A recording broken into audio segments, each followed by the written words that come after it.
লাগাতার বিরামহীন কাজা ছাড়া ধারাবাহিক একটানা ৬০ বছর নফল ইবাদত করলে যে নেকি তার চেয়েও বেশি নেকি। কথাটা শুনে খুব আশ্চর্য লাগলো, বিধায় খুশিতে সুবহানাল্লাহ পড়ছেন। এটাও বৃথা যাবে না, এর বিনিময়ে জান্নাতের মধ্যে একটা বিশাল ফলদার গাছ লাগানো হয়ে গেছে, আর একটা লাগানো হয়ে গেছে, হতেই আছে। সুবহানাল্লাহ। কাজে এই জায়গাটা বসে থাকাও নেকি, এখানে বসে থাকাও নেকি। খায়রুম মিন ইবাদাতি সিত্তিনা সানা। খয়ের ইসমে তাবজিলের সিগা উলামায়ে কেরাম বোঝে। অর্থ হলো, মাদ্রাসার ছাত্ররা থাকলে সরবলারা মনে রাখবে, আরবিতে অনেক শব্দ আছে, প্রত্যেকটা শব্দের সংজ্ঞা আছে, পরিচয় আছে। ইসমে ফাইল কাকে বলে, ইসমে তাবজিল কাকে বলে, সিফাতে মুসাব্বা কাকে বলে, ইসমে মুবালাগা কাকে বলে, এর প্রত্যেকটার পরিচয় আছে। তো ইসমে তাবজিল বলা হয় ওই সিগাই সিফাতকে যার ভিতরে মানায় মাজদারি সর্বোচ্চ পাওয়া যায়, অর্থাৎ মূল অর্থ, শব্দের একটা মূল অর্থ থাকে, এই মূল অর্থটা যেই শব্দের ভিতরে সর্বোচ্চ পাওয়া যায় তাকে ইসমে তাবজিল বলে। কি মানে? খায়রুম মিন ইবাদাতি সিত্তিনা সানা। লক্ষ্য করতেছেন আপনারা? একটা মাসালা শুনলে এবং শিখলে আমল করলে পরে নেকি, যেটা হবে আমলের নেকি আলাদা। শুধু আমলের নিয়তে মাসালাটা শুনলে শিখলে আপনাকে আল্লাহ তাআলা ৬০ বছর নফল ইবাদতের চাইতে বেশি নেকি দান করবে। সাহাবাই কেরাম বললেন, মিনাইয়া আমালিন ইয়া রাসূলুল্লাহ, ৬০ বছর তো নফল ইবাদত কত প্রকার আছে, কোন নফল ইবাদত? তো হুজুর বললেন, সিয়ামুহা ওয়া কিয়ামুহা। একটানা ৬০ বছর নফল নামাজ ও নফল রোজা রাখলে যে নেকি, তার চেয়ে একটা মাসালা শুনলে শিখলে বেশি নেকি। বোঝেন নেকি, নেকির মর্যাদা।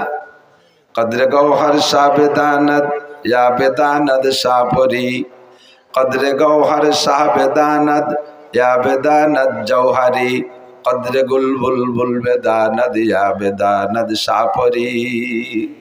নেকির মর্যাদা যে বোঝে সে নেকির জন্য পাগল হয়ে ছোটে, যে যার মর্যাদা বোঝে সে তাকে খোঁজে, যে বোঝে সে খোঁজে। সাহাবায়ে কিরাম নেকির মর্যাদা বুঝতেন, পাগলের মতো নবী পাকের সাথে ছুইটা মক্কার আরাম আয়েশের বাড়ি ফেলে মদিনায় শরণার্থী হয়ে যে উঠছেন।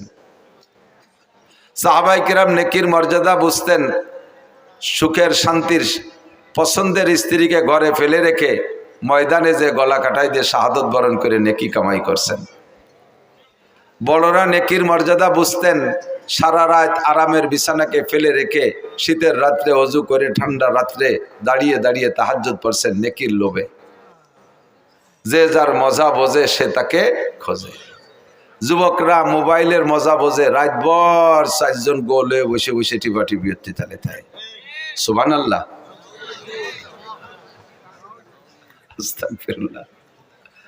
যারা টেলিভিশনের মজা বোঝে চোখে পলক মারে না, দেখতেই থাকে।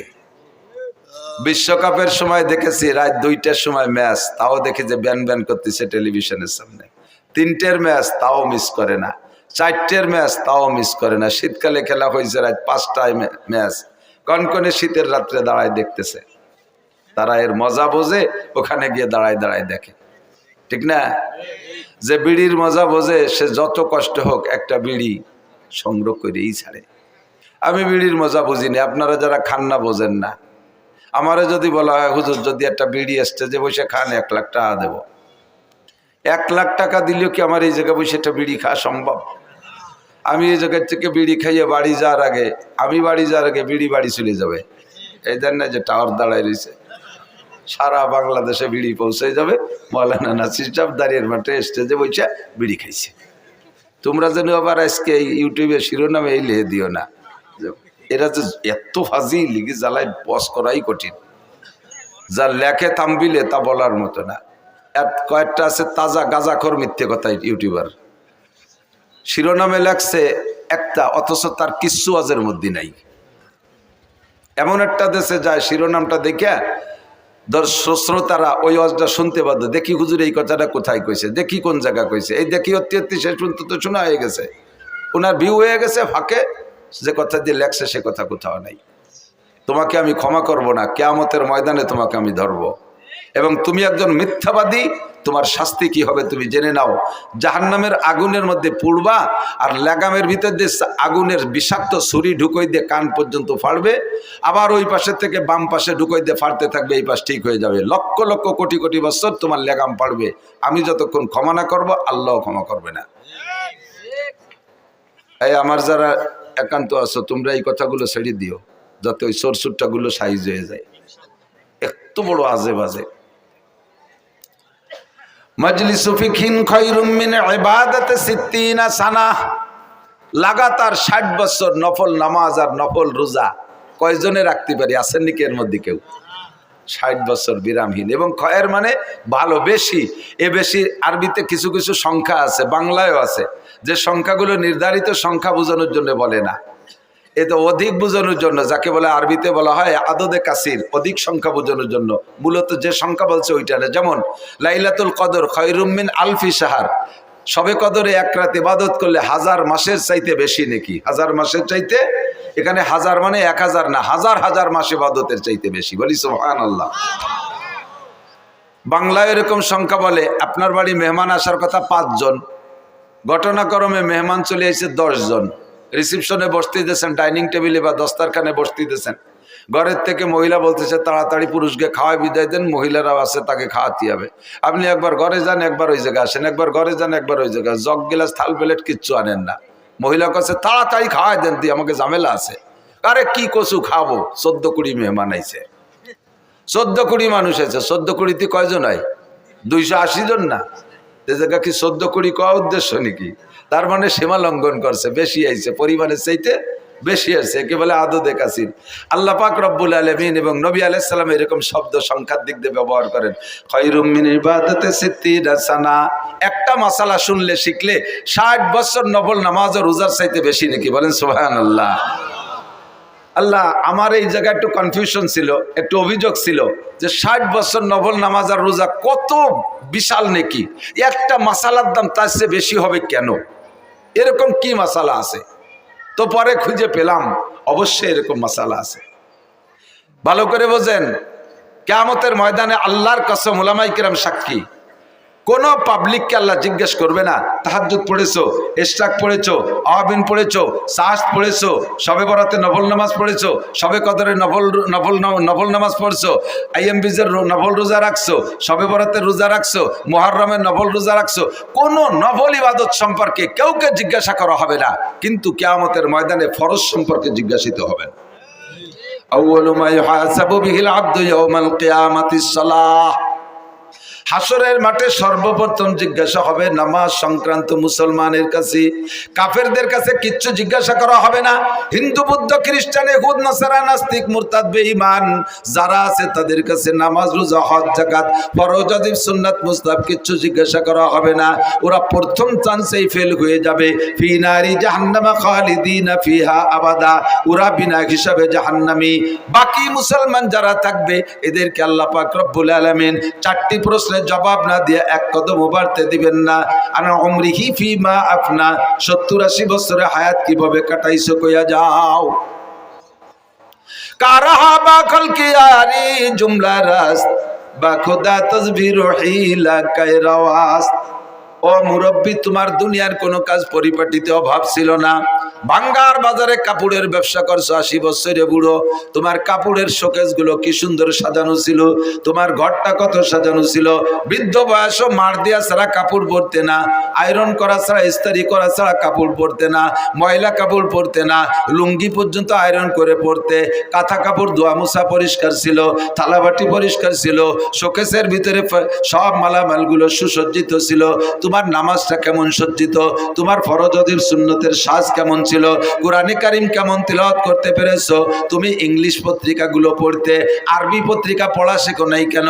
আরবি পত্রিকা কোরআনে কারীম, আরবি পত্রিকা হাদিসে নববী, এগুলো পড়া শেখো নাই কেন? এই সব বিষয় আপনাকে 70 বছরের জিন্দেগির হিসাব দেওয়া লাগবে কি লাগবে না? আজকে কি বার গেল? মঙ্গলবার। একটু একটু বোঝার জন্য বলছি আমার দিক। আজকে মঙ্গলবার গেল। গত মঙ্গলবার সকালবেলা কে কি খাইছেন সত্য কথা বললে আমার মনে হয় তাড়াতাড়ি কেউ কইতে পারবেন না। কতক্ষণ? এক সপ্তাহ আগে মঙ্গলবারের সকালে কি খাইছি তাই মনে নাই। 70 বছরের জিন্দেগিতে লম্বা একটা পথ অতিক্রম করে চলে আসছি। কোথায় ভিড় ছিল, কোথায় খাচ্ছিল, কোথায় গর্ত ছিল, কোথায় কার সাথে ধাক্কা খাইছি, কিছু আমার মনে নাই। যৌবনের ভিতরে অনেক অন্যায় অপরাধ করেছি, অর্থনীতির মধ্যে অন্যায় করেছি, সমাজ রীতির মধ্যে অন্যায় করেছি, বিচার আচারের মধ্যে অন্যায় করেছি, পরিবার পরিজনকে পরিচালনার ক্ষেত্রে হাজারো অন্যায় করেছি।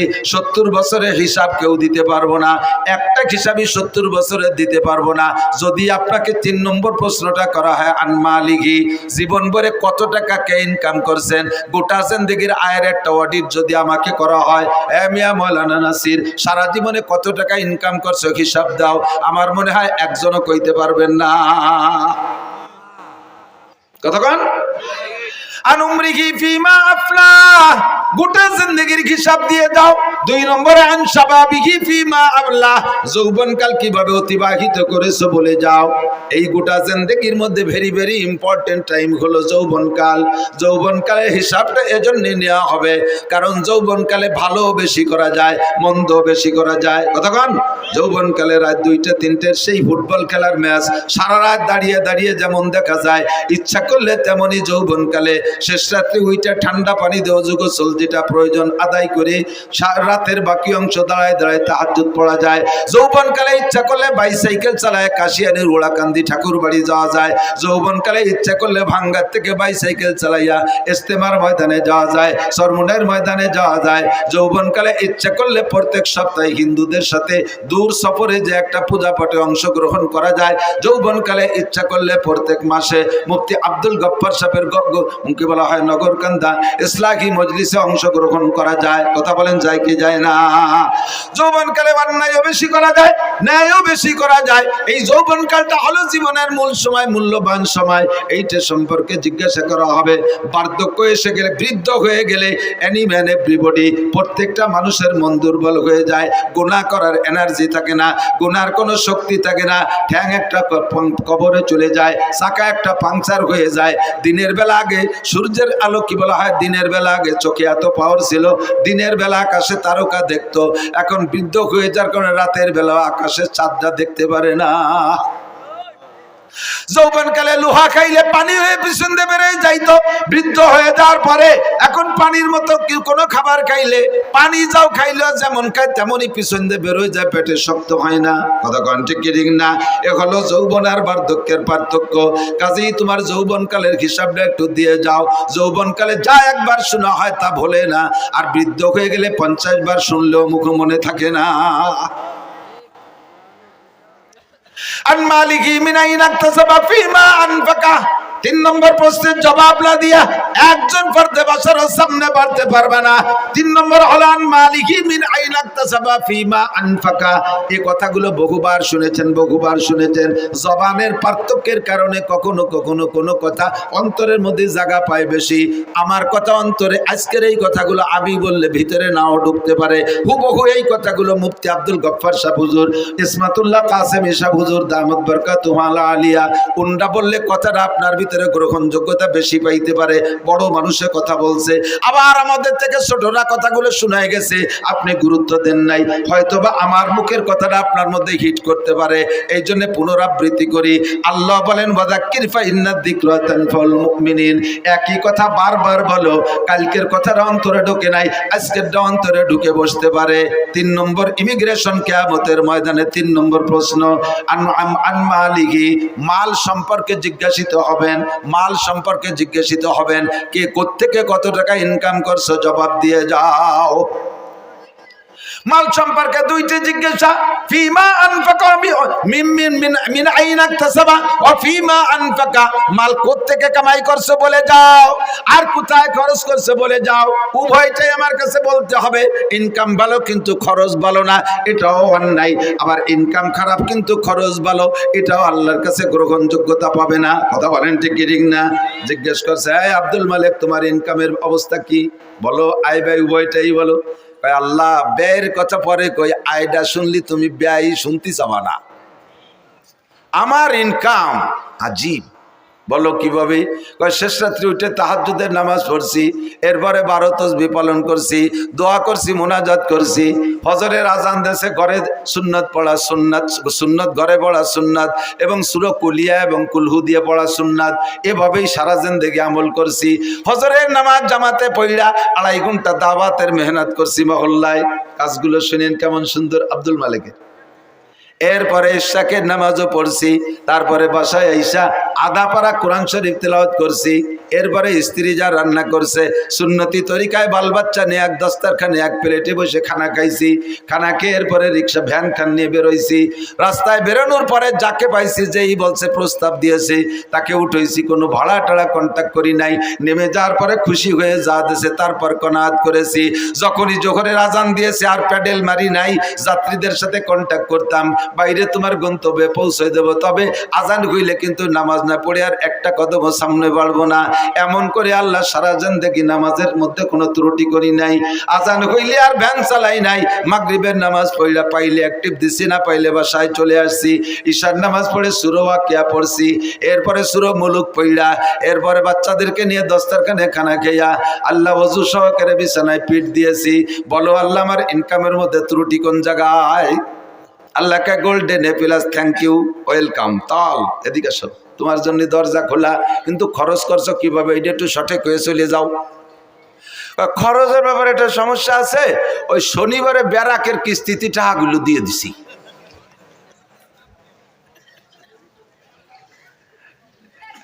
বাংলায় কয় একে পাদে আগা সারা। বাংলা বোঝেন? মাঝে মাঝে রাত তো বেশি হয়ে গেছে, একটু রস না দিলে অনেকের ঘুম এসে যায়। আমাকে ওই পাশে নড়াইল জেলার একটা থানা আছে নড়াগাতি, আর বলবো না পরিচয়, আবার এই নড়াগাতিরাই শুনবেন আবার ইউটিউবে। সেদিন যে তাকে মধ্যেও কই আইছি ভাই নাই, বহু আগে ব্রিটিশ পিরিয়ডে ওই এলাকাতে প্রচুর হিন্দু মুসলমানও আছে। তো হিন্দু মুসলমান যুবকরা বিকেলবেলা ওখানে একটা জায়গা আছে, একটা স্পট, বসে বসে খোঁজ গল্প করে, এই খেলাধুলা করে, আনন্দ ফুর্তি করে। তো ফাজলামি করে দুইজনে বাই ছাড়া ছাড়ি ফাল্লা লাগছে। একজনে একটা দেয় আর একজনে একটা দেয়, একজনে একটা দেয় আর একজনে একটা দেয়। আর আজকে তো আর আনরেডি, অপ্রস্তুত ভাবে বেশি একটা সুবিধা হতে পারে না। এখন ওই জায়গায় দুইজনের পাল্লা হয়েছে। আগামী শনিবারে এই জায়গা বাই ছাড়িয়ে পাল্লা, যে যেভাবে পারো রেডি হয়ে আসবা। এই আটে কাড়াও দেশে ডেরা পিঠে যে অমুক জায়গায় এই হবে, এ কি কোয়ার মতো জিনিস? জীবনে ঘোড়া দাবড় দেখছে, আড়িয়ে নাড়ই দেখছে, কত খেলা দেখছে, কিন্তু এত আর কেউ শোনে নাই করে দিন।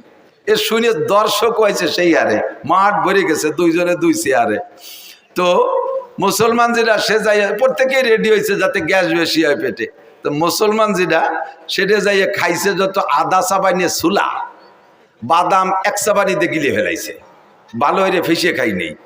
আর ও যেভাবে পারছে রেডি হয়েছে। আর আইসে দুইজনে দুই চেয়ারে বসা লোক তো দেখতেছে, হিন্দুটা এসে মুসলমানটার মুখির উপরে একটা মারি দিয়ে চলে গেছে। শর্ত হলে মুহি মারতে হবে। ও 3টে মারিয়ে দিয়ে গেছে, মুসলমান একটাও মারে না। এখন প্রায় তকবির শুরু হয়ে যাবে, হিন্দুর পক্ষে জয় জয়। এর মধ্যে কইতেছে বসো এবার আমি হবে। ও যাইয়া কাপড় সরাই ওর মুহি মারিয়ে দিয়েছে। আউলাখের একেবারে যত সোলার কাঁচা বাদাম সব বার হয়ে গেছে একবারে। এর নাম হলো আয়ে পাদে আগা ছাড়া।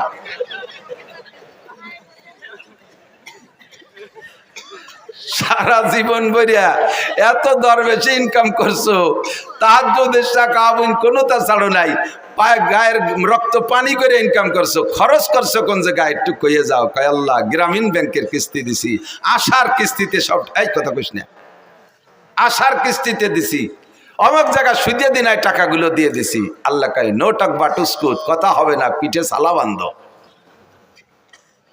তেল মাখাও যাতে বাড়ি স্লিপ করে। তোমার আল্লাহ আমার ইনকাম সম্পর্কে তুমি ও জায়গা হাত দিও না, খরচটা কিভাবে আছে এটা একটু শুনে নাও। এই শুনলি তুমি আর কদিক জাতি যাবা না। কও তাই খরচই আগে কও। আল্লাহ প্রত্যেক বছর জাকাত পাই টু পাই আদায় করছি। প্রতিবেশী কত মানুষের যে ঘর বাড়ি বানায় দিছি তার ঠিক নেই। কত মানুষের মেয়ের বিয়েতে সম্পূর্ণ খরচ আমি দিয়ে দিছি। এরপরে কুরবানি দিছি হাটের সবচেয়ে বড় গরু। জাকাত তো দিয়েছি, বছরে প্রত্যেকবার এক একটা উমরা করছি, হজ করছি 5 বার। শুনিও আমার ইনকামের খরচের বিষয়। এরপরে কত মানুষে যে আমার টাকা দিয়ে তবলিগি পাঠাইছে ঠিক নাই, আর মাদ্রাসার মসজিদ আমার করে দেয়া, উত্তর পাশের বিল্ডিংও আমার করে দেয়া। লাস্টের শেষবার যখন হজে গেছি আল্লাহ, যাইয়ে দেখি যে কাবা ঘরের গিলাপ দেবে, সে জায়গাও শুনিয়া ও জায়গা 10 লাখ টাকা দিয়ে আসছি। তুমি কও আমারে কিভাবে ঠেকাবা? আল্লাহ কয় তুমি কি চাকরি করতে? কয় এই চাকরি করতাম। বেতন কত ছিল? 25,000। তা 25,000 বেতনে তুই এত তাতে টাকা বালি কোন জায়গা? তাই কয় এতটা করতে টাকা বালি কোথায়? কয় রাস্তায় দাঁড়াইতাম, ট্রাকের সাথে একটু মুসাফা টুসাফা করতাম, এইভাবে যে কোনো একটা সেল একটা ব্যবস্থা। তুমি ওদিকে হাত দিও না, দাও এই পাশ কত সুন্দর।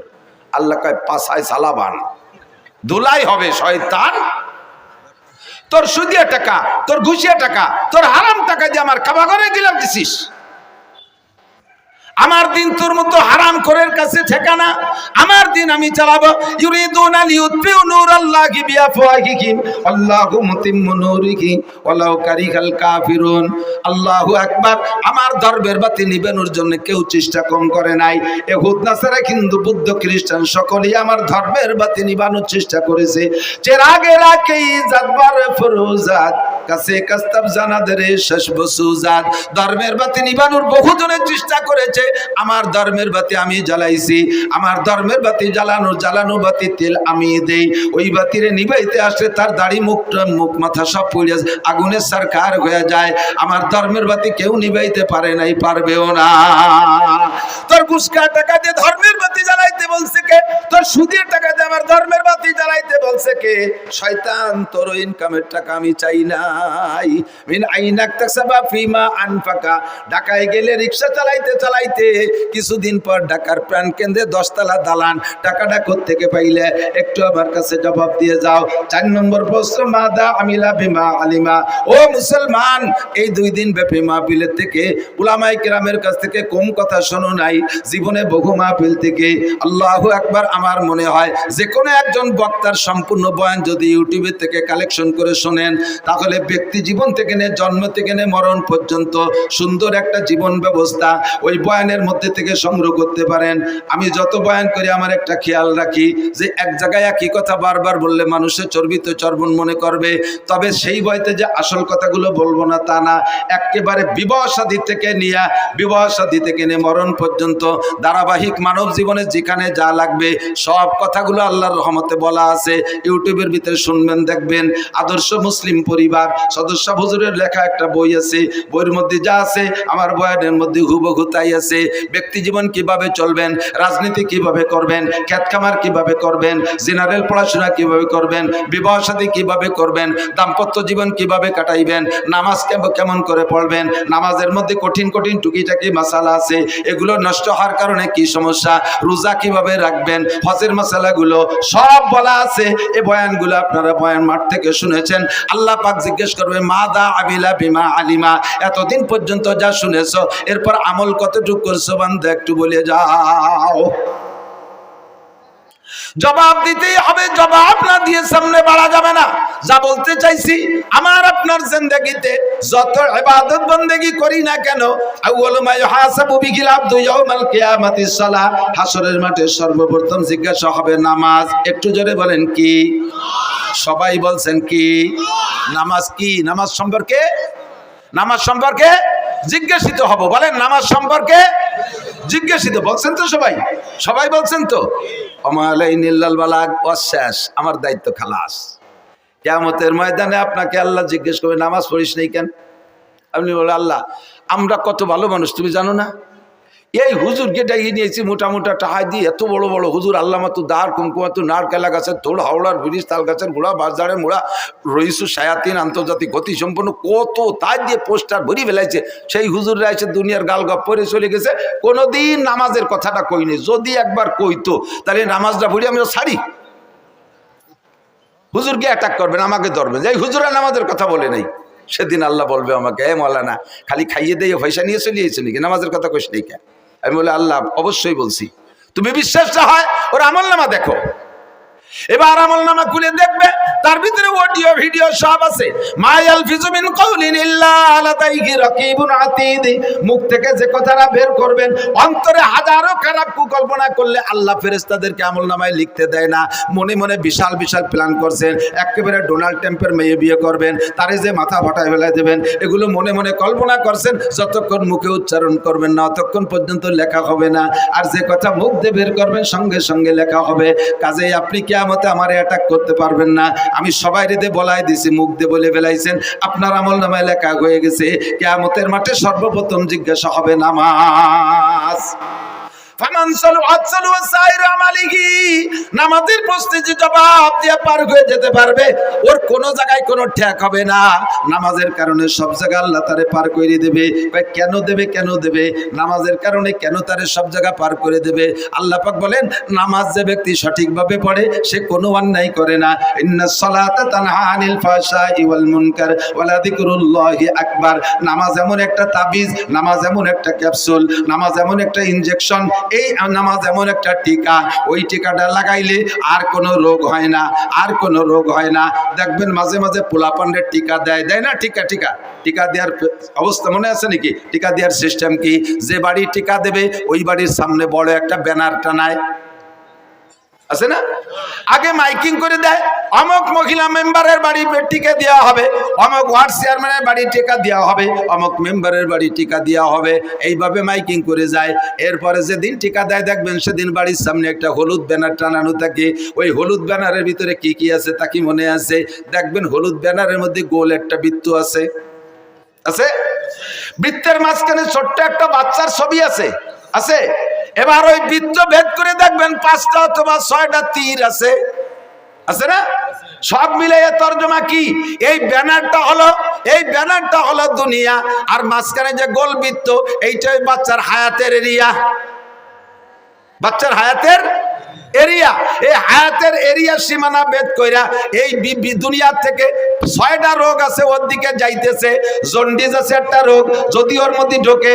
এরপরে পোলিও একটা রোগ আছে, যদি ওর মধ্যে ঢোকে। হায়াতের বৃত্ত ভেদ কইরা একবার ঢুকে পড়লে দুনিয়ার কোনো ডাক্তার ডাইতার চিকিৎসা করা ওর মরণ অনিবার্য। ক্যান্সারের একটা জার্ম আছে, এইটা যদি ওর মধ্যে ঢোকে তাহলে ওর মরণ অনিবার্য। এই 6টা রোগ মানে 6টা তীর মানে 6টা রোগ।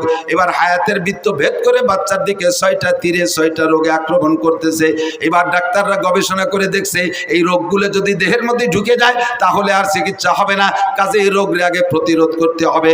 এই প্রতিরোধের জন্য একটা টিকা তৈরি করছে, যেই টিকাটা নিয়মতান্ত্রিক ভাবে কয়েক মাস যাবত দিলে ওই 6টা রোগ তার মধ্যে ঢুকতে পারে না, 6টা রোগ ঢুকতে পারে না। সেম কোয়ালিটি এই দুনিয়া, বিশাল দুনিয়া, এর ভিতরে থেকে আমার দিকে আমার হায়াতের একটা এরিয়া আছে।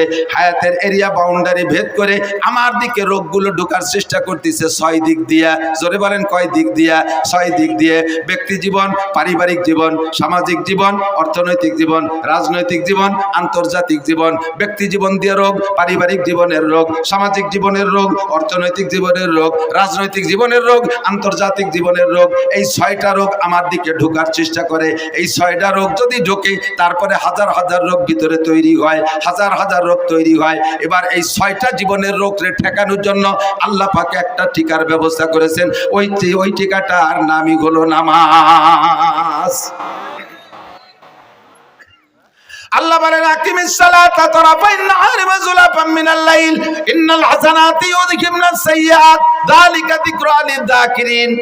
উতলু মা উহিয়া ইলাইকা মিনাল কিতাব ওয়া আকিমিস সালাহ ইন্নাস সালাতা তানহা আনিল ফাহশাই ওয়াল মুনকার ওয়া লাযিকরুল্লাহি আকবার। আল্লাহর কসম, আল্লাহর কসম, তার 99 নামের কসম, তার ইসমে জাতের কসম দিয়ে বলি, যদি কোনো ব্যক্তি সঠিকভাবে নামাজ পড়ে, অরিজিনালি কোনো ব্যক্তি যদি নিয়মতান্ত্রিকভাবে নামাজ পড়ে, ওই নামাজি ব্যক্তিকে নামাজে তারে ঘুষের থেকে ফিরাইতে বাধ্য হয়, সুদের থেকে ফিরাই তারে, জিনার থেকে ফিরাই থাকে, মদের থেকে ফিরাই থাকে, গাজার থেকে ফিরায় তাকে, বেপর্দা থেকে ফিরায়, আইলঠেলা থেকে ফিরায়, জালদলির থেকে ফিরায়, মিথ্যা সাক্ষী থেকে ফিরায়, মিথ্যা মামলা থেকে ফিরায়, মাপে কম দেওয়া থেকে ফিরায়, মাপে বেশি আনা থেকে ফিরায়, মালে ভেজাল দেওয়া থেকে ফিরায়, ফরমালিন মিশরি থেকে ফিরায়, দুধে পানির দিকে দেওয়া থেকে ফিরায়, আরে মুখের গুণা থেকে ফিরায়, অকথ্য ভাষায় গালাগালি করতে দেয় না, কুদৃষ্টির থেকে ফিরায়, কান্দে খারাপ জায়গা থেকে ফিরায়, হাতরে খারাপ জায়গা থেকে ফিরায়, শরম রাগে অবৈধ জায়গা থেকে ফিরায়, পা দুটোকে হারাম জায়গা যাওয়ার থেকে ফিরায়। যত অন্যায় আছে সমস্ত অন্যায় থেকে এই ফিরানোর মাত্র একটা তাবিজের নাম হলো নামাজ। এই নামাজ হলো ফরজ নামাজ। একটু জোরে বলেন কি নামাজ? এক ওয়াক্ত ফজরের 2 রাকাত ফরজ নামাজের দাম, ফজরের 2 রাকাত ফরজ নামাজের দাম কত? সারা জীবন 60 বছর নফল নামাজ আর নফল রোজা না। যদি কেউ আল্লাহ 60 লক্ষ বছর হায়াত দেয়, 60 লক্ষ বছর নফল নামাজ আর নফল রোজা রাখলে সেই নাকি ফজরের 2 রাকাত নামাজের দাম তার চাইতে বেশি। এবার আমি ওখান থেকে মাসালা বের করছি, এদিক তাকান। একটা মাসালার দাম 60 বছর নফল নামাজ ও রোজার